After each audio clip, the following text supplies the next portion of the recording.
In 1942, an 11-year-old boy from Omaha, Nebraska, invested $114 of his own savings into his very first stock.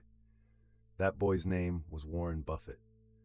Today, that same investment philosophy has made him worth over $130 billion. But here's the truth that most people miss. It wasn't genius. It wasn't luck. It was one simple idea, repeated patiently for over 80 years. Warren Buffett was obsessed with numbers from the moment he could count. At just 6 years old, he was already buying 6 packs of Coca-Cola for 25 cents and selling each bottle individually for a nickel, a 20% profit margin on every single sale. He wasn't playing, he was building capital. By the time he was 11, he scraped together enough money to buy 3 shares of Citi Service preferred stock at $38 each, along with his sister Doris. The stock dropped to $27 almost immediately. Most people would have panicked. Buffett held. When it recovered to $40, he sold, making a modest profit. Then he watched in agony as the stock rocketed all the way to $202. That painful lesson burned itself into his memory forever. Patience is the single most powerful force in investing, and selling too early is just as costly as selling too late. From that point on, Warren Buffett made a decision that would define his entire life. He would let his investments run, for as long as it took, until their true value was recognized. In 1950, a 19-year-old Buffett picked up a book that would change his life forever. It was called The Intelligent Investor, written by an economics professor named Benjamin Graham. Buffett called it, and still calls it, the best book about investing ever written. Graham's philosophy was radical for its time. He argued that stocks aren't just ticker symbols dancing on a screen, they're ownership stakes in real businesses. A share of Coca-Cola isn't a number, it's a tiny piece of the world's most recognized brand, selling its product in over 200 countries. And here was Graham's genius insight. Sometimes the stock market behaves like an irrational, manic-depressive person, what Graham called Mr. Market. Some days Mr. Market is euphoric and wants to sell you shares at absurd prices. Other days he's terrified and will sell you those same shares at a deep discount. The intelligent investor's job is simple. Buy from Mr. Market when he's panicking and ignore him when he's overexcited. This concept, buying $1 of real value for 50 cents, became the philosophical foundation of everything Buffett would ever do. He was so inspired that he applied to study under Graham at Columbia University. Graham accepted him. Buffett earned the only A+ Graham ever gave in over 20 years of teaching. Albert Einstein reportedly called compound interest the 8th wonder of the world. He said, "Those who understand it earn it.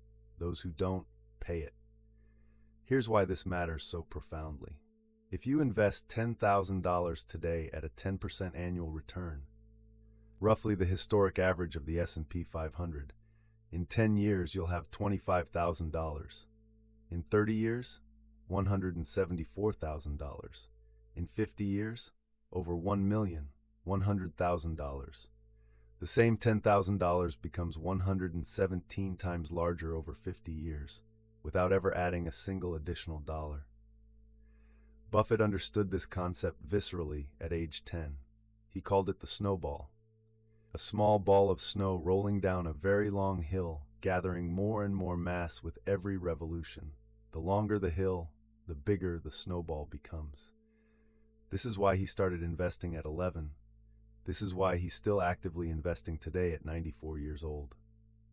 And this is the core insight behind one of his most famous quotes.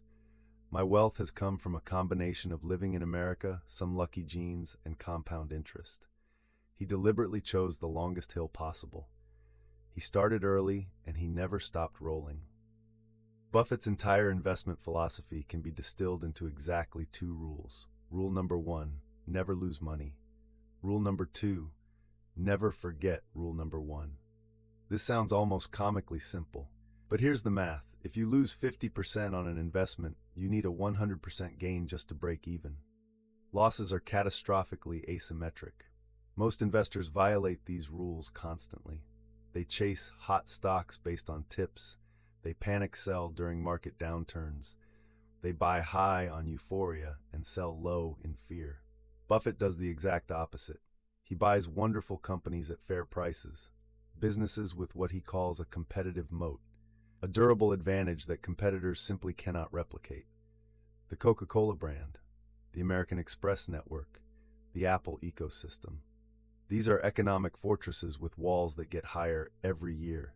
And once he buys them, he holds them, as he puts it, for his favorite holding period, which is forever. The 2008 financial crisis sent the stock market plummeting 56%. Banks collapsed, unemployment skyrocketed, panic gripped every corner of the global economy. While ordinary investors fled in terror, Warren Buffett wrote an op-ed in the New York Times with the most powerful headline possible: "Buy American, I am." He invested $5 billion in Goldman Sachs at a steep discount, $3 billion in General Electric. He collected hundreds of millions in preferred dividends while the company stabilized and recovered.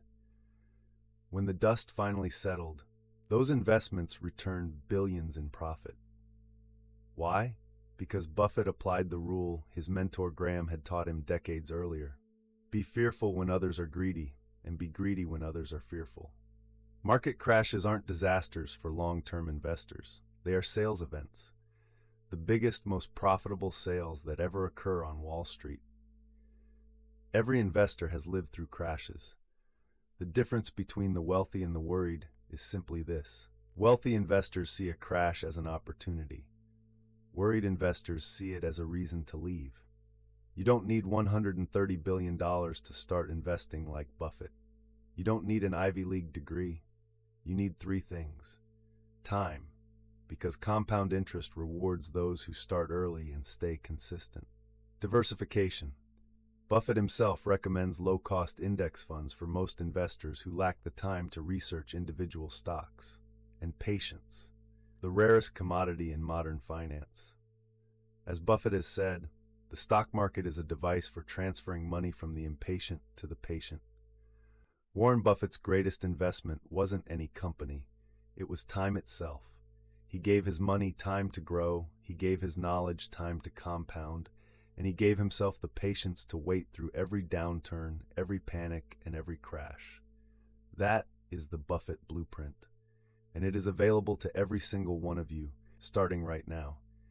If you found real value in this breakdown, subscribe to Market Mapped. We bring you the world's greatest investment stories and lessons every single week.